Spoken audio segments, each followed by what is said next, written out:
Hello friends, स्वागत है आपका ओनली स्टडी ज्ञान में। आज हम 12th क्लास ज्योग्राफी का फर्स्ट बुक का चौथा चैप्टर मानव विकास पढ़ेंगे।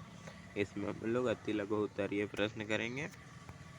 इसमें पहला क्वेश्चन हमारा है कि मानव विकास सूचकांक से कि क्या तात्पर्य है। इसमें बताना है कि मानव विकास सूचकांक क्या है।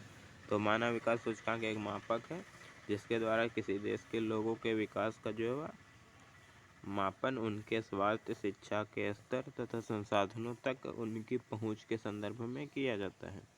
और यह सूचकांक जो है 0 से 1 के बीच में कुछ भी हो सकता है। सबसे कम 1 होता है और सबसे अधिकतम जो है वह 1 होता है, और सबसे कम जो है वह 0, सबसे अधिक 1 होता है। तो यह सूचकांक 1 से जितना समीप होगा, मानव विकास का स्तर जो है वह उतना ही उच्च होगा। अगला क्वेश्चन कि मानव संसाधन से क्या अभिप्राय है। तो मानव को क्रियाशील वस्तु स्थिति में परिवर्तित होना ही मानव संसाधन होता है, और इसके द्वारा ही जो है वह अन्य संसाधन क्रियाशील होकर अस्तित्व में आते हैं। थर्ड क्वेश्चन है कि मानव विकास सूचकांक के आधार पर प्रदेशों का वर्गीकरण किस प्रकार किया जाता है। तो मानव विकास प्रतिवेदन 2005 के अनुसार मानव विकास सूचकांक के आधार पर जो है संसार के देशों का वर्गीकरण निम्न 3 प्रकार से किया जाता है। पहला, उच्च मानव विकास, जो कि 0.8 से लेकर 1 तक होता है। इसमें जो है वह कुल 57 देश को सम्मिलित किया गया। दूसरा है मध्यम मानव विकास, जो कि 0.5 से लेकर 0.799 होता है। इसमें 88 देश आते हैं। और तीसरा जो है वह निम्न मानव विकास सूचकांक है, जो कि 0.5 से लेकर कम होता है, यानी कि 0 तक। इसमें कुल 32 देश शामिल हैं।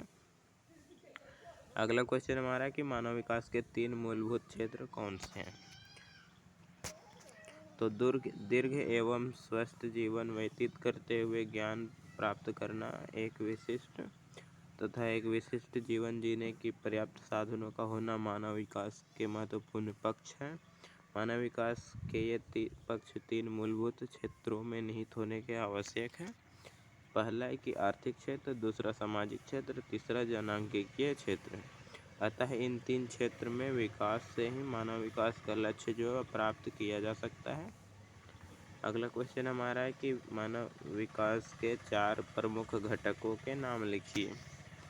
तो पहला है समता, दूसरा सतत पोषणीयता, तीसरा उत्पादकता, चौथा है सशक्तिकरण।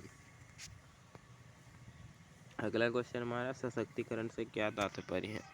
तो सामाजिक एवं आर्थिक रूप से पिछड़े हुए लोगों के समूहों के सशक्तिकरण हेतु किसी देश को सुशासन एवं लोकोन्मुख नीतियों की जरूरत होती है, और लोगों द्वारा बेहतर विकल्प चुनने हेतु शक्ति, जो कि स्वतंत्रता एवं सक्षमता से आती है, प्राप्त करनी चाहिए। यही हमारा सशक्तिकरण होता है।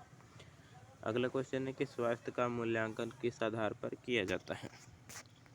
तो किसी भी देश के लोगों के स्वास्थ्य का मूल्यांकन जो है वह जन्म के समय जीवन प्रत्याशा के आधार पर किया जाता है। जैसे कि उच्च जीवन प्रत्याशा का अर्थ है कि लोगों के अधिक स्वास्थ्य व दीर्घ जीवन जीने के अवसर सुलभ हैं। अगला क्वेश्चन है कि साक्षरता दर से क्या तात्पर्य है।